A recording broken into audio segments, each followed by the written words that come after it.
As 2015 gets underway, how should we assess the 7.5-month-old Modi government?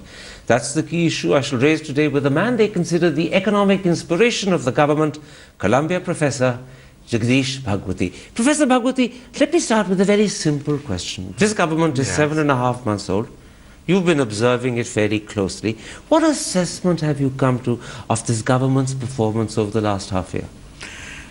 My view is not that of a shock therapist saying you should do everything instantaneously. Like even in the 91 reforms, where my own very dear friend Manmohan Singh was part of the team which was pushing for the reforms. My sense in politics, particularly democratic politics, that it's very hard to move very fast because you've got to negotiate a number of minefields. So what I look for is whether the speed at which somebody is going is reasonable, and does not actually lead to tipping over. Like, I mean, if you try and turn a ship around too fast, you could in fact wind up like the Korean ferry disaster. So by that standard, do you think the speed and the direction the Modi government is following is right, or is it slow? I think it has been astonishingly good, because the trouble about Indian culture, as you know, is there's infinite patience. And what you want is someone who is able to say decisively, that's where I want to go. Now, what has he been doing in terms of that kind of decisiveness? I think he's trying to scale up as rapidly as he can, and which is a reasonable amount of speed, foreign investment, inward flow foreign investment, and trade. Now, I think this is part of the Gujarat DNA. Ethnicity does matter, and your own experience does matter, you see. Let's go back to the starting point of this government and then see how we work ourselves forward till we come to 2015. There were some who were disappointed with the budget when it was presented in July. Yes. They thought it didn't send out a clear enough message about reforms, and they thought it didn't tackle awkward, difficult issues such as retrospective taxation effectively. Do you share that concern, or do you think that was a mistaken view? No, I partly share it, but you see, we've gotten stuck traditionally, I'm speaking like an economist, which I am, with having major reforms done through the budget. It's a very unusual thing. Except it's the Indian tradition, even though Mr. Jaitley is trying to change it. But I think that is what, I think what you're going to get is a series of transformational changes, small ones, but adding up. So it is a continuous process in which the Prime Minister is engaged, in my view. So the fact that the budget in July didn't announce major reforms doesn't put you off, because reforms can happen at any time during the year. And they are happening, actually. Well, I'll come to the reforms in a moment's time. Right. What did happen in the budget, and for many this was a surprise, is that Mr. Jaitley, as finance minister, accepted the challenge of a 4.1% fiscal deficit target set by Chidambaram. Now, yes. Looking back, do you think he was right to do so, or should he have actually used that opportunity to clear up the messy figures Mr. Chidambaram had left behind? It's very difficult to be tough on the budget when you just come in my view. People want to take it in their stride, and I think it was a mistake, in my view, on Jaitley's part to in fact just simply take over what in fact was not sustainable. Today, I think in the budget which will be forthcoming, I think he's got two things going for him. One is the oil prices collapsed. Now, what does that mean? It means that your subsidy bill half of it can be, again, to take arbitrary numbers, half of it can be used to can be taxed off, and then can be used to address a deficit. The other half would be something you give to the consumers, and that is politically also advisable. Secondly, I think he also can benefit from the fact on the environmental front, because this has left people like Putin in deep trouble. But I want to go back to the point you made, that you think it was a mistake to have accepted Mr. Chidambaram's 4.1% target. This was the time to actually clear up the mess. Now, if you look at what's happened since then, no doubt the oil price has come down, so the subsidy burden has come down, and that will help him. But at the same time, and this is the sad part, revenue realization is a lot slower than the government had anticipated. Disinvestment is talked about, but it hasn't happened, and you've only got 2 months left now for it to happen. And as a result, there is a real fear that the 4.1% target will not be met. Now, if he fails to meet it come the end of February, when he announces his budget, will Mr. Jaitley be in trouble? Will the world be understanding? Or will a very worrying message have been sent out to investors? I personally think that the rate at which money comes in is a complicated factor, but broadly speaking, when the economy has picked up on its growth, which I think it has to some extent, not as much as we would like, because it had gone into a real tailspin, and it has. I don't think the Manmohan Singh government was particularly responsible for it, because as soon as you have corruption charges being traded, people don't clear But you're saying to me that the rate at which money comes in can pick up in the last 2 months, and so revenue realization, which looks low, could pick up substantially. But not in 2 months. I mean, anybody's guess. But I would say in the next 6 months. But next 6 months means that he's then crossed the deadline for the fiscal deficit and the end of year. Yeah, but I think, again, if you look ahead and not make up your mind on the immediate short run, you can say, look, it's going to change. So if come the 31st of March, right, and given the fact that already the fiscal deficit is running at 99% of the target for the year, and that was by November, if come the 31st of March he misses the target and it goes from 4.1 to 4.5 or 4.6, and hopefully not higher, will that worry international investors? I don't think so, because I think people are looking at two different things. One is that the market is opening up. You want to get in on the ground floor, because as soon as they see India is actually moving up scale on an open market, they're not going to hesitate. So because if I hesitate, the other guy is going to get in. So the opportunity for investment and to make money in India will be greater than the distraction or the detraction of the fiscal deficit target being missed. Exactly. And then as far as the deficit is concerned, they will look at also the tough reality, which is that we are going to benefit from the oil price decrease, and which will help towards which will make deficit meeting in later years easier. Yeah, in the rest of the year or so. And two, remember, we also have to do environmental commitments, right? I mean, the world is moving into that, because Russia has now got resources which are unemployed. It is in a position where we are in a position where we can actually pick up things like the 12 nuclear plants, but for a song. Provided we can get the nuclear liability law into a position which is not a deterrent. Yeah, but Putin doesn't care about that. Well, he does have concerns, may not be as strongly expressed as the French and the Americans, but he does have concerns. Overwhelming necessity for him. Come back to the economic handling of this government. Let's come to Putin later. Right. After the budget, there were a spate of announcements, new policies from the Modi government. I'm talking about things like Come Make in India, the Prime Minister's Jan Dhan Yojana, and then as of the 1st of January, he's using the Aadhaar scheme very effectively to ensure that money remittances for LPG subsidies are actually paid to people's accounts. Are you as an economist happy with those schemes and those policies? Do you think they're a clear indication of reform? Yes. Or do you think it's just intent and publicity rather than change on the ground? No, I think this is very clearly something he's wanted to do. And I think the Aadhaar movement, if you apply just to remittances from abroad, that takes it into a different arena. But the point is, it goes into the budgetary question also directly, because we were using the NREGA scheme to be giving conditional cash transfers, okay? But I don't think Aadhaar is being used for NREGA at the moment. It may happen later on. The reason why, it's being put into place, and one of the problems, of course, I mean, on the downside is that NREGA, one of the problems with it is that politicians were using it to divert lots of funds.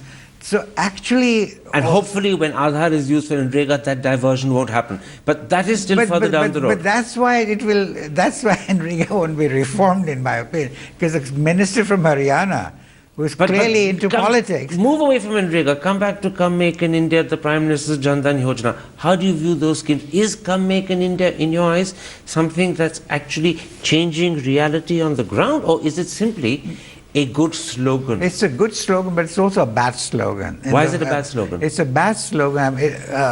Let me say why it's a good slogan. Because it fits into invest here and make things here, right? So it is part of the the general sense of we welcome foreign investment. And why is it a bad slogan? But it's a bad one because the notion that you should have things produced in India goes back to the import substitution policies. And this is something he shares with Obama.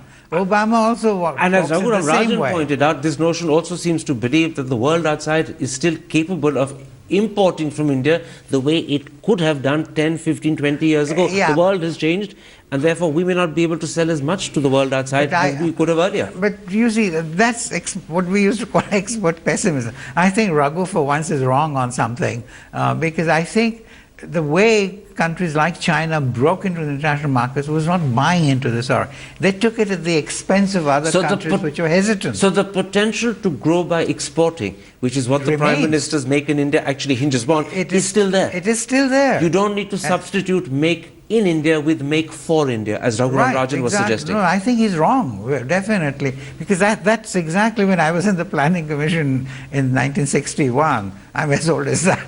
And so at that time, we were actually buying into this argument, saying we couldn't possibly export So there more. is enormous potential for growth as a result of an export first or an export dominant philosophy. Right. And the other thing which bothers me about manufacturing in India is that something which I think, again, many of us have written about, which is that what we want is not manufacturers as such. What we want is labor-intensive manufacturers. So that there are jobs for people who don't have adequate employment at the moment. And so for all the expenditure we made, we got less bang for our buck compared to countries in the Far East which were using labor-intensive approach. Let's at this moment pause and ask whether the reforms Mr. Modi has put into place actually will enhance and help A, make for India, and B, the creation of labor-intensive manufacturing. Now, the first reform, and it happened just a couple of weeks ago, was the Land Acquisition Amendment Ordinance. He certainly made it easier and simpler in certain specific categories for industrialists to acquire land, but he hasn't made it cheaper. And many industrialists say that already land is in India is amongst the most expensive in the world. If now you have to pay 4 times to farmers what the actual notional price is, it might be prohibitive for industry. So does he need to tackle not the easier part, but the cheaper part? No, that part is simply lobbying. I mean, I don't see why Tata should have been subsidized in any way in Bengal. They should buy land at the going prices. But absolutely, the going price is not the price the land acquisition bill says. The land acquisition says you buy it 4 times more than the going price. So that's the point I'm asking. No, Industrialists say but it's the too world much. price is not necessarily what you compare local non-traded goods prices with, because these are not traded. So if your scarcity is such for land that it must be higher priced, then you have to pay the higher price. So the corollary to what you're saying is that the Land Acquisition Amendment Ordinance does enough to facilitate industry and therefore make an Indian manufacturing. Yes, because what we've done is a lot of industrialists have been using these arguments, saying our land costs too much, to get subsidies from the government and turn it into a taking issue, meaning please help us. In other words, they're abusing the concept of expensive land to actually get subsidies, and Mr. Modi mustn't encourage that.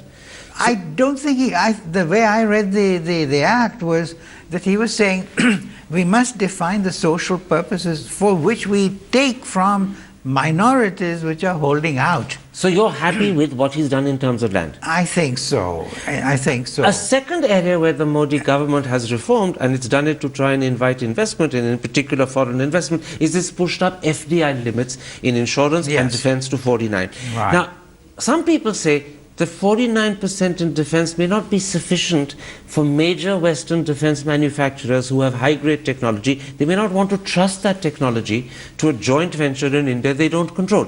Will 49% be a deterrent, or is it sufficient to invite them in because there's a guaranteed buyer, the government of India and the Indian Army and the Indian Defense Services? I think it is something we have to look at, in the sense that, I mean, it's like the Chinese used to do, have import substituting investment. The Beijing Jeep was a great example. They got the Jeep people to come in. They wanted the Jeep people to produce for the Chinese army. And they pulled out because they were not willing to transfer the technology that way. Precisely the problem I'm hinting at here. Exactly. Will major Western manufacturers of defense equipment transfer technology to a company they only have 49% control of. Yeah, but I think 49 is not, I mean, what you can control doesn't require 51. Because so 49 is not a deterrent? I don't think so. So here again you believe Mr. Modi has done enough to entice Western manufacturers of defense? But whether in fact they will come depends on whether they're willing to take the risk of transfer of technology by coming here. What will determine whether they're willing to take that risk or not? A lot will depend on basically whether in fact the kind of technology they have can be stolen. I mean, look, there's an asymmetry between pharmaceuticals, for example, and the IT sector. Do we therefore need tougher IPR laws to ensure that stealing doesn't happen? No, but I think you're using a word like stealing, which the Americans use in order to get... You use the word stole. Huh? You use the word stole. Did I use the word stealing? You did. I was only using your word. But okay. I mean, basically, if they want protection for their technology, would Mr. Modi signing on to IPR ensure they come? But then I'll tell you what, if they'll come in but with technology which is behind the curve. So the latest technology they won't give you if they're worried about that. So even but they will come and give you, you know, so time minus 1. So even after 49%, we are still liable to get old technology rather than cutting edge. It depends on the industry in question and the technology in question. So here, in fact, there are question marks that hang in the air, and it depends upon who comes and what they come with. But there are large amounts of technology, obsolete technology which are available. Obsolete meaning one which they have gone beyond. Which they will not give you the latest. Nobody gives you the latest. That's the experience everywhere. All right. I understand what you're saying. Right. There is going to be over here a series of question marks that hang in the air, and they'll only be answered when the first lot of defense manufacturers come in and manufacture, and you see what they're bringing or what they're not bringing. Right. Let's come to the reforms that Mr. Modi has so far hesitated to push through. And I suppose the first of those is labour.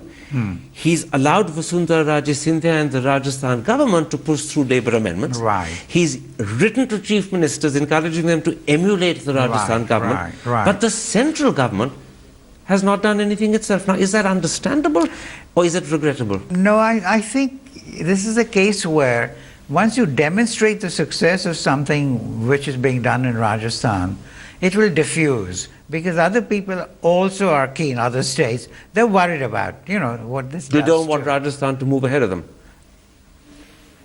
What did he do himself? He went ahead on trade and direct foreign investment in Gujarat. Now he's trying to scale it up to the national level. But in the meantime, a lot of other states began to see, look, Gujarat has prospered. So in my opinion, what the Prime Minister is really... he's reflecting his own experience like everybody does. And politics but he's also doing something else, and he's being politically wise rather than endanger the central government with possible demonstrations and protests from unions by changing labour laws itself. He's letting individual states do it, and that way you diffuse the problem, but you could end up with the same result. That is, in fact, what he's planning, in my opinion, because that's the way to work. In his case, and I think state decentralization is a way in which he's using the ability of the system to throw up new innovative ideas. So this is political wisdom rather than weakness. Right, exactly. Let's then come to a second reform, and this time it's one that you yourself have hinted at. Right. I won't put it more strongly than that. In a recent front page article in the Economic Times, you've clearly suggested that the government should drop its inhibition and accept FDI in multi-brand retail. Now, you know better than I that Mr. Modi and the BJP are actually committed to keeping FDI in multi-brand retail. How can you convince him, because he listens to you, how can you convince him that he needs to change his mind? I'll tell you why. Because I think he doesn't need to change his mind in the sense of, you know, convictions. Going into retail, multi-brand retail, is part of the way he thinks. But he's a politician. And this is not... I think what will help him move into... When you say he's a politician, you mean he needs the opportune moment to do it? Exactly. But I also mean that he's going to have to see, not challenge his constituency right out as soon as he comes. So he can't do it immediately. Right. So I expect it to come down the road. But there's one additional... When you say down the road, and I'm interrupting my apologies. A year or so. As soon as that? Yes, I expect it. Within a year or 18 months? You can grill me if it doesn't happen. But that actually would then be a actual change of conviction too, because if it happens so quickly, it would suggest he's actually done a U-turn in his thinking. I think his conviction is in fact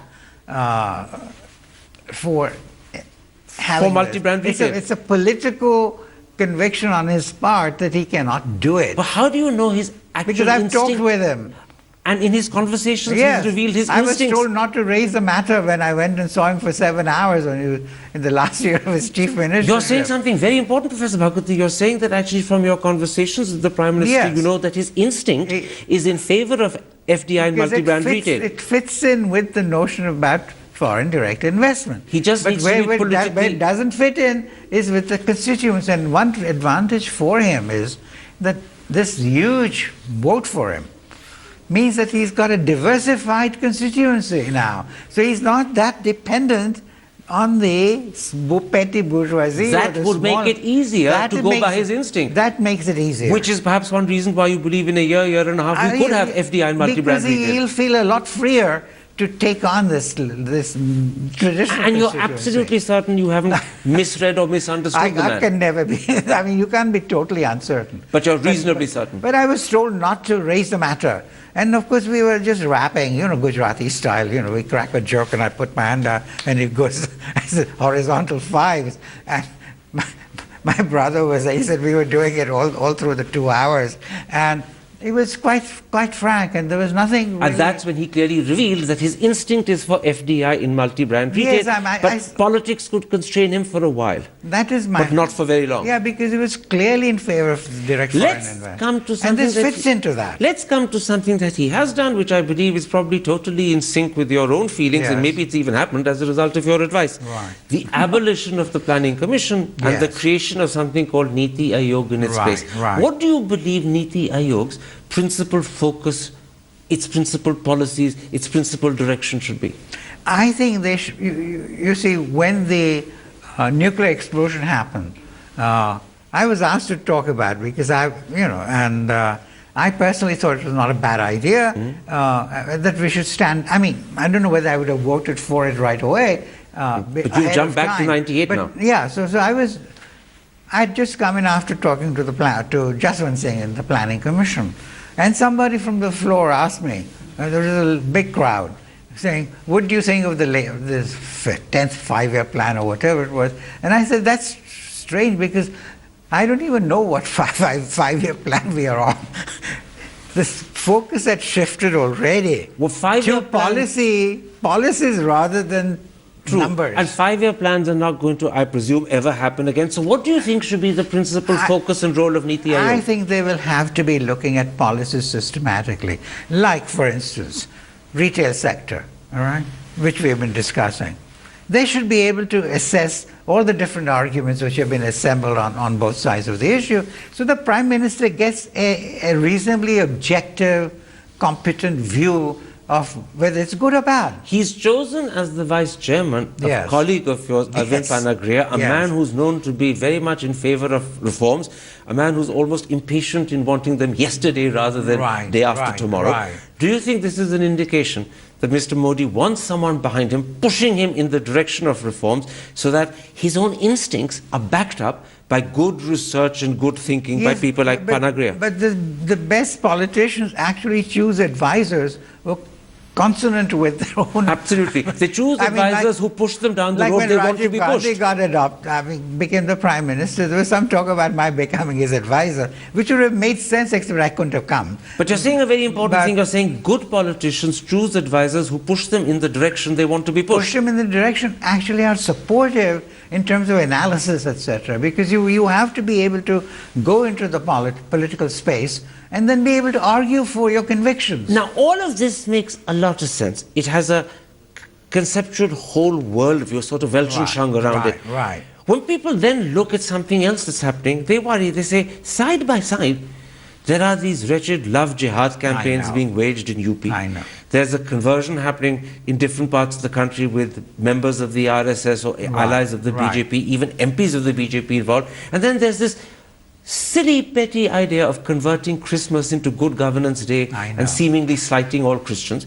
Does it worry you that this is sending out a contradictory message? Yes, and this is why, I think in an interview in the Hindustan Times, which came out yesterday, I think, I said that he should not wait. He needs to come out and really attack this sort of thing, because it could accumulate and it could create the wrong impression. Now, I don't think it is that bad. I mean, but it could become worse. But it could become worse. He's got to anticipate. You see, right now, if you ask me, I'm not convinced that the country's in ferment over this. I mean, I'm reminded of a cartoon in Punch where there are two nomads sitting in the desert, quietly, and then reading Al-Aram from Cairo and saying, it says we are in ferment. Now, but leaving that aside, let me raise two quick questions with you. What image and impression has it created outside India? Has it worried investors in America, in Europe? I don't think so. No. No. You're confident of that? Oh, 100%. The second question. The only thing is magazines like The Economist have been doing it.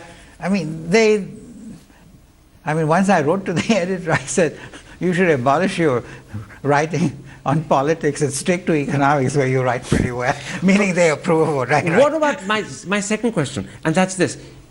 Do you think Mr. Modi's silence is actually an indication that he's quite happy for this to happen?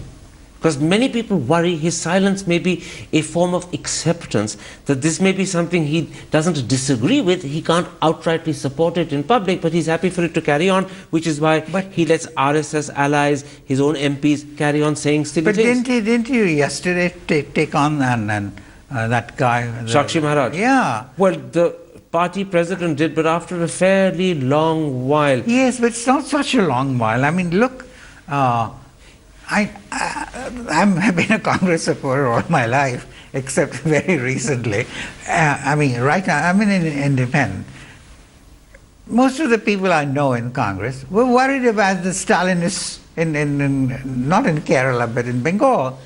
But they were part of your allies. And so they said nothing about it. And so they didn't bring themselves to be able to say it. Is that what you're suggesting? That when are you suggesting that when Mr. Modi's allies, and sometimes his own MPs, say and do ridiculous things, even potentially inflammatory things, it's difficult for Mr. Modi to publicly tick them off, but behind the scenes and behind closed doors. But that's what he seems to be doing from what I hear. But I think he's got to come out publicly, in my opinion. Also. You do think so? Oh, yes. A formal public statement. So. Yeah, just taking them to task and saying this is absurd. Like, we should have... What happens if he doesn't... We are worried about population explosion because of the Muslims multiplying.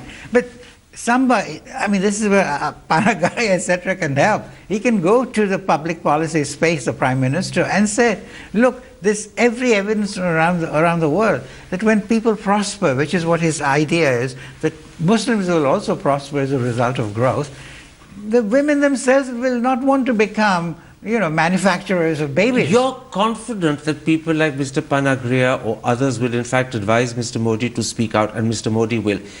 You've known the man, and this has to be my last question. Absolutely. You've known the man, you've met him, you've understood him. He's done, as you call them, horizontal fives with you.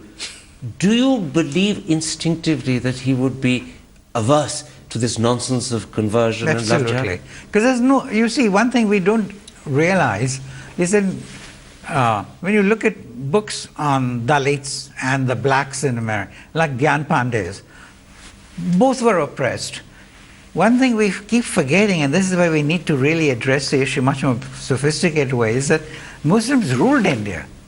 So part of the problem is the fact that there are memories of people like Aurangzeb, which are through the system. Two, they've lost a privileged position. So that readjustment is always difficult. No, it's difficult, and therefore what I'm saying is, if I was a sociologist, I would commission sociologists and historians to study that. Otherwise, how do we address the issue effectively? My last question, you're bound to meet Mr. Modi during this visit to India. If you do, will you say to him, as you're saying to me, as you said to the Hindustan Times, you need to speak out, you need to be heard? Absolutely. That's the promise? Absolutely. I promise to do that, and I do it in public, because one of the things is, when I was for the 91 reforms, We were completely marginalized, and we were reactionaries, and but we were this CIA time, agents. Mr. Modi Didn't bother me. This time, Mr. Modi knows you, trusts you. As I said in my introduction, he's inspired by you. So if you fulfill your promise and you tell him to speak out, chances are he will. And I think it's something he would be willing to listen to, absolutely. Professor, and I just don't see any real venom against other communities and so on in him. I hope you're right. Professor Bhagwati, a pleasure talking to you. Nice to talk to you too.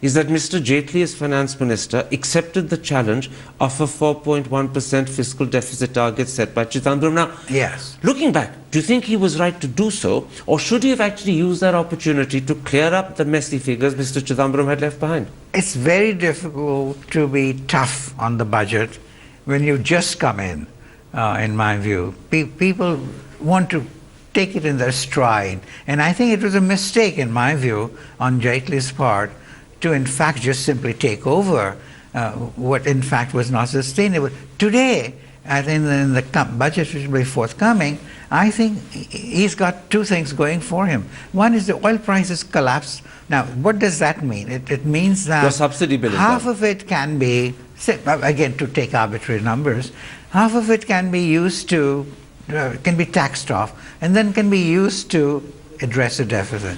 The other half would be something you give to the consumers, and that is politically also advisable. Secondly, I think he also can benefit from the fact on the environmental front, because this has left people like Putin in deep trouble. But I want to go back to the point you made, that you think it was a mistake to have accepted Mr. Chidambaram's 4.1% target. This was the time to actually clear up the mess. Now, if you look at what's happened since then, no doubt the oil price has come down, so the subsidy burden has come down, and that will help him. But at the same time, and this is the sad part, revenue realization is a lot slower than the government had anticipated. Disinvestment is talked about, but it hasn't happened, and you've only got 2 months left now for it to happen. And as a result, there is a real fear that the 4.1% target will not be met. Now, if he fails to meet it come the end of February, when he announces his budget, will Mr. Jaitley be in trouble? Will the world be understanding? Or will a very worrying message have been sent out to investors? I personally think that the rate at which... Disappointed with the budget when it was presented in July. Yes. They thought it didn't send out a clear enough message about reforms, and they thought it didn't tackle awkward, difficult issues such as retrospective taxation effectively. Do you share that concern, or do you think that was a mistaken view? No, I partly share it, but you see, we've gotten stuck traditionally, I'm speaking like an economist, which I am, with having major reforms done through the budget. It's a very unusual thing. Except it's the Indian tradition, even though Mr. Jaitley is trying to change it. But I think that is what, I think what you're going to get is a series of transformational changes, small ones, but adding up. So it is a continuous process in which the Prime Minister is engaged in my view. So the fact that the budget in July didn't announce major reforms doesn't put you off, because reforms can happen at any time during the year. And they are happening, actually. Well, I'll come to the reforms in a moment's time. What did happen in the budget, and for many this was a surprise? Over. Like, I mean, if you try and turn a ship around too fast, you could in fact wind up like the Korean ferry disaster. So by that standard, do you think the speed and the direction the Modi government is following is right, or is it slow? I think it has been astonishingly good, because the trouble about Indian culture, as you know, is this infinite patience. And what you want is someone who is able to say decisively, that's where I want to go. Now, what has he been doing in terms of that kind of decisiveness? I think he's trying to scale up as rapidly as he can, and which is a reasonable amount of speed, foreign investment, inward flow foreign investment, and train. Now, I think this is part of the Gujarat DNA. Ethnicity does matter, and your own experience does matter, you see. Let's go back to the starting point of this government and then see how we work ourselves forward till we come to 2015. There were some who would as 2015 gets underway, how should we assess the 7.5-month-old Modi government? That's the key issue I shall raise today with the man they consider the economic inspiration of the government, Columbia professor Jagdish Bhagwati. Professor Bhagwati, let me start with a very simple question. This government is 7.5 months old. You've been observing it fairly closely. What assessment have you come to of this government's performance over the last half year? My view is not that of a shock therapist saying you should do everything instantaneously. Like even in the 91 reforms, where my own very dear friend Manmohan Singh was part of the team which was pushing for the reforms. My sense in politics, particularly democratic politics, that it's very hard to move very fast because you've got to negotiate a number of minefields. So what I look for is whether the speed at which somebody is going is reasonable and does not actually lead to tipping